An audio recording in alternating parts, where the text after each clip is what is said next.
I didn't get a chance to really listen to the other one to see how it affected it. Oh, So, but I'll listen to it. okay.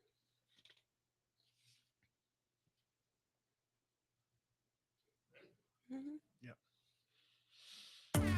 You are now tuned in to Today with Pastor Jay on WNZF News Radio, where we discuss inspiring and informative news. And now here's your host, Pastor Jerlyn Denny. Good morning. Good morning. Wake up. Good morning. Welcome to Today with Pastor Jay, where inspiration meets action and everyday stories become extraordinary. And today's conversation reaches across borders into the heart of mission and the soul of service. My highly esteemed guest is none other than the Honorable Will Furry. He is the chair of the Flagler County School Board, but today he's here talking about his recent mission trip to Guatemala, where he was accompanied by one of his sons.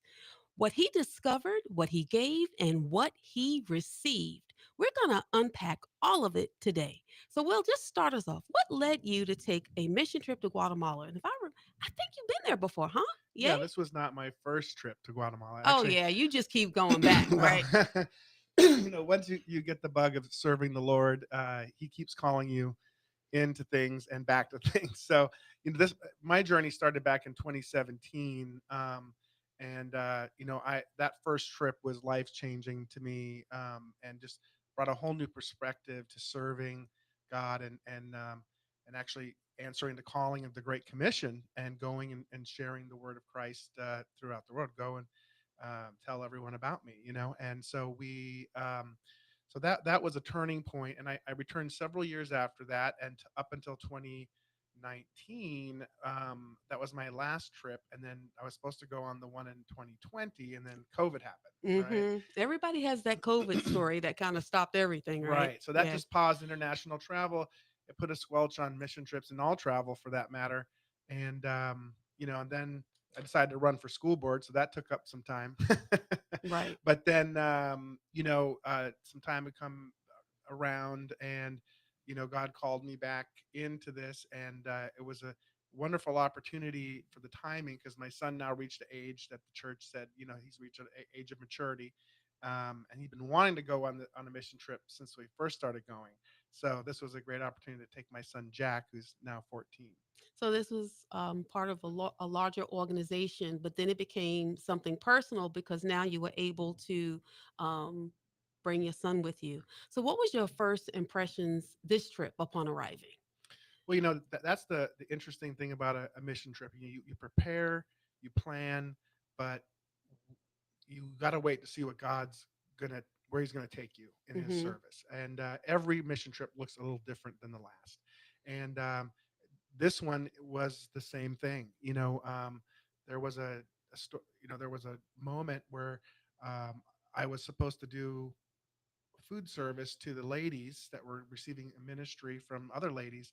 And in Guatemala, women are not treated very well by men, and so for them to be served by men was a big deal, Oh, right? oh So yeah. myself and others were about ready to serve them lunch, and then these two little girls came up to me, and they kept saying "columpios, columpios, columpios," and I'm like, I don't know what that is, and they just were drawn to me, and they were relentless. They were not going to let me go, and I brought the translator over, and they go, "Oh, that's the swings." So they wanted me to take them on the swing set, and then so these girls adopted me for the next 2 days. I could not.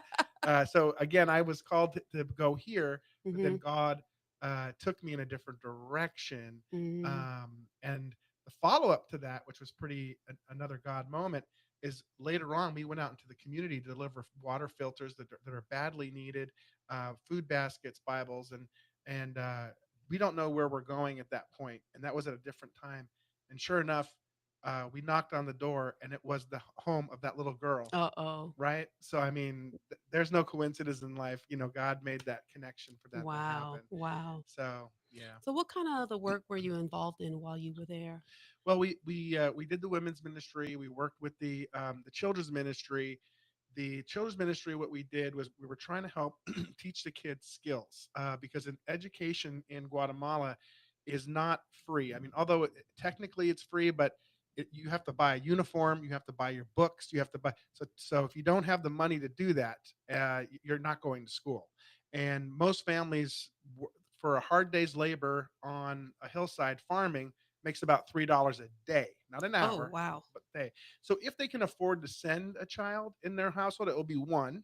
And if it is a child, when the child can go, it'll be a boy.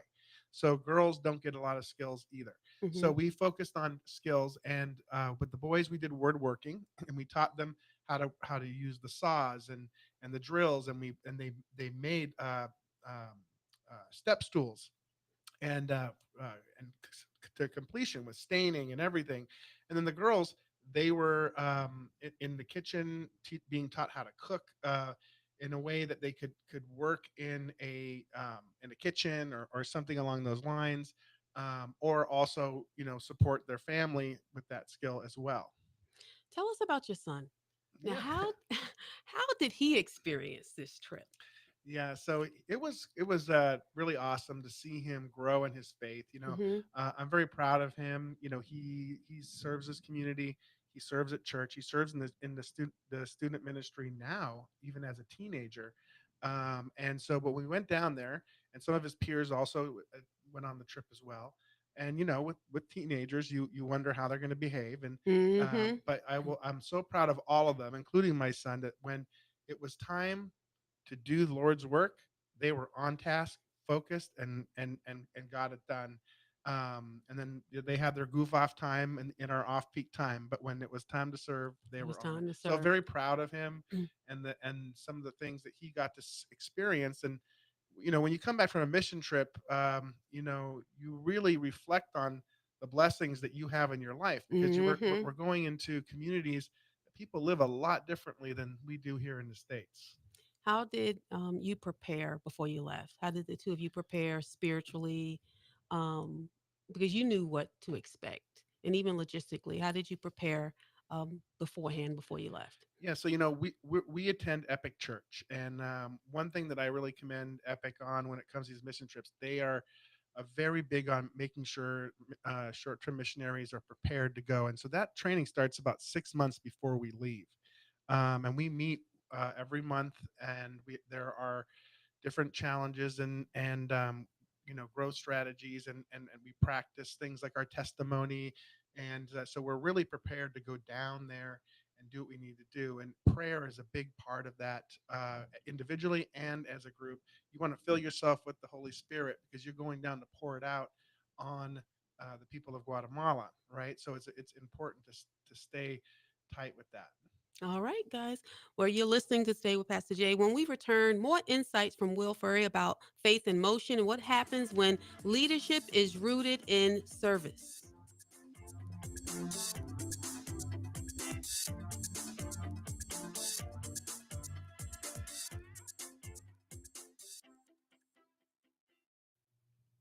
Oh, you are getting good. You putting all the stuff in. You ready? I'm ready. Let's go. We're back with Will Ferry, sharing reflections from his recent trip to Guatemala. Now, I want to dive deep into what the experience taught you, not just about mission work, but about life. Was there a moment that tested your faith or brought unexpected emotion? Hmm. There have been times, and I'm reflecting beyond this last mission trip, Mm-hmm. and really a story from a previous one would probably be better suited for that question. We had a situation where we had helped a family. We built a house for them, right? It's a very small house, but something that really improved their life.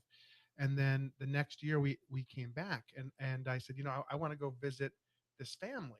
And so we had a little bit of time, so they said, okay, we can go over there. So we went to that little village, and I said, oh no, this is not the same one. This was the other one. I wanted to see the other lady.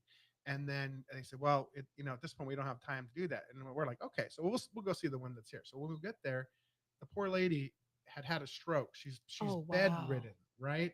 And it was at that moment we realized that it was no coincidence again that Right. we were sent here rather than the other house.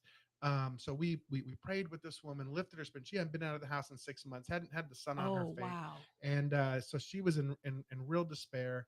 And so we lifted her spirits and everything, and so then the next day, though, um, we were serving at a wheelchair ministry down there that gives wheelchairs to people in need. And we asked them, we said, hey, we know a lady that is bedridden right now that had a stroke. Could you give us a wheelchair for her? So sure enough, so we went back there with that wheelchair, blessed her with it, got her. And one of the ladies on our team was an occupational therapist, so she could get her off the bed and into the chair. And we took her outside, and she had not felt the sun for 6 months on her face. And we rolled her down to the little tienda, got her an orange soda, and she was just so happy. Um, and so the the story doesn't end there. So I returned the following year, and we're building a house across from her. Mm-hmm. And who pops up from the fence line across the little dirt road is this lady named Olma. And she was healed. She was out of bed. She was standing. She could talk. Oh, So God wow. restored her. And to this day, she was there again. Remember, this started back in 2017. Mm-hmm. Um, I saw her again here in 2025, and she preaches the Lord. She gives him all the credit for it, and she's inspiring other women into faith. Wow. Yes. Wow. What did the people of Guatemala teach you? I mean, because you've been back Uh, and forth there quite a yes, bit, they've taught me a lot. and I mean, they've by now, I mean, their resiliency or something. I mean, they've had to teach you something. Well, no doubt they're resilient people. They live in extreme poverty, especially the ones that we are helping. Mm-hmm. And what is just beautiful, though, the community that they all band together and help each other out, right? This is the we're comparing our life to their life, right? This is all they know, right? The kids are still playing soccer with each other. They're laughing. They're telling jokes with each other. Mm. They just want to love you. When we go to the children's ministry, that's when that really tugs your heart with the little kids, and they come up and they just want love, and they come up and just give you the biggest hug. You can't speak to them. We don't understand each other in our language without a Right. translator. But the minute they just want to be loved, and that is the universal language is giving the love of Christ, and that's a common ground that we all have, no matter what language that we speak. Did your son's perspective shift during the trip? And is this something that he was able to share with you? Yes, he definitely shared with me. We did a little debrief, and he really realized that, number one, he recognized, how blessed he is, and but at the same time, he realized the need to serve beyond even what he's doing now. He feeling that God's calling him down that road. He's already talking about Mm-hmm. returning to Guatemala. He actually didn't really like Spanish in eighth grade Mm-hmm. at school. Mm-hmm. And now a little boy there said, you should speak Spanish. And the translator told him that. And he's like, so he's now got Babbel on his phone, and he Wow. wants to learn Spanish because of this trip. So So this exposure to the different cultures and the service opportunities has shaped him in such a way now that he wants to learn Spanish. I yeah, mean, he didn't but like it before. Now all right. of a sudden he's seeing how useful that can be. And he wants it for the reason to return there to communicate, not just Hmm. to learn it. He wants to have that skills. He wants to talk to those children and be able to communicate with them. So Were there any unexpected challenges while traveling or serving abroad? there can be. You have to be very flexible. Overall, the travel between is fairly safe, but you're in a country that is foreign to you, and there are uh, things that can happen, right? But fortunately, on our trip, we didn't see that. But I mean, there are some surreal things. Like one day, we were driving to one of our serving destinations, and a motorcycle passed us, and there's a guy sitting backwards on it with a shotgun. So just kind of a random thing you don't see here on 95, right? Not without Sheriff Staley coming to go, Right, "Woo, woo, woo," exactly. you know. So you do see some things that are a little bit out of our what you're used to. Did the experience strengthen your relationship as father and son in any surprising ways? Yeah, no doubt that that time was a good bonding time for us. We were away from the distractions of everyday life, and we were focused more on service and serving others. And there's a bond there. You feel with anybody when you're doing something together and you're doing it to help other people. You can't help but feel good about what you're doing together, right? And when that's my son, and from my side as a father, there's no doubt that strengthens that bond. But also, we strengthened our bond with our heavenly Father as Hmm. well. You know. I know you had to balance family because you had another son at home, right? How did you? I mean, I know he was at home going, I want to be with daddy. I want to go. So, I mean, you have to do something special for him. How did you balance that, and how Well, you working through that so there's no jealousy or anything like well, that? my amazing wife took care of that. She took it. Oh, I know she did. She took him up camping into North Carolina and Oh, wow. whitewater rafting. So she kept it. And we now have two teenagers in the house. She's already Hmm. she's already has empty nester anxiety. So she's Already. trying to spend every second she can with them while they still want to hang out with us. So, but he does have a desire to also to go on a mission trip, and next year he will be that age, and if he feels God's calling him to do that, I'd be inclined to take him. So. God is so good. God is definitely so good. When you look at what has happened in our local community as you going out on mission trip, can you think of anything locally that have impacted you, that you see as missions? hmm Well, there are different types of missions. You have local, you have national and international, right? And Hmm. what we described as an international mission trip. But, out of our first trip from Guatemala, that team that I was part of, when we came back, we said, you know what? We don't want to break up as a team, and we started our own local missions team right here in Flagler County, and it's still going to this day. Which serves people in Bunnell and everywhere, wherever there's need. They're out on the weekends, helping people fix their house, whatever the need is. So it's important to also cross the street. We with international missions, we're willing to go far, but we can't forget that our neighbors across the street could also use some help. All right. Well, we got to take another break. It wasn't just about the geography, it definitely was about service. Don't go anywhere. Don't touch that dial. You're listening to Today with Pastor Jay.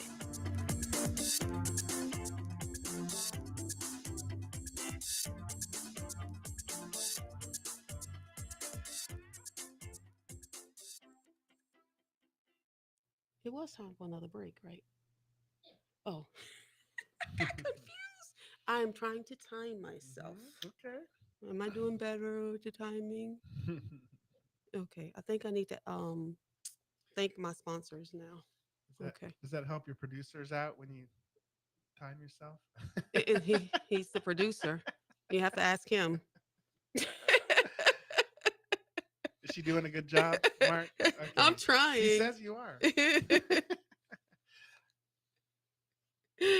Look, okay.